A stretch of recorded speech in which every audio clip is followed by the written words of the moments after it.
আসসালামু আলাইকুম। জীবনের শেষ বেলায় এসে মনে হবে এক টুকরো জমির জন্য প্রতিবেশীর সঙ্গে ঝগড়া করাটা ছিল ভুল।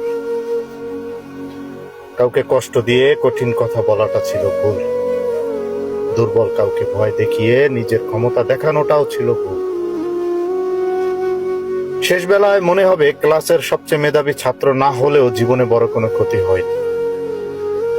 অনেক টাকা রোজগার করতে না পারলেও তেমন কোনো ক্ষতি হয়নি। জীবনের শেষ সময়ে কষ্টহীন একটুখানি শান্ত মৃত্যুই হবে সবচেয়ে বড় চাওয়া। শেষ বেলায় এসে মনে হবে মানুষের দোয়াটাই ছিল জীবনের সবচেয়ে মূল্যবান সম্পদ, যেটা আমি হয়তো অর্জন করতে পারিনি। মানুষের মনে কষ্ট দেওয়াটা ছিল সবচেয়ে বড় ভুল।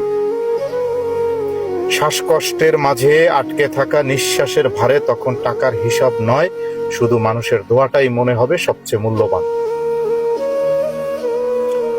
অথচ এত কিছু জেনেও আমরা যৌবনের উচ্ছ্বাসে নিজেদের নিয়ন্ত্রণ করতে পারি।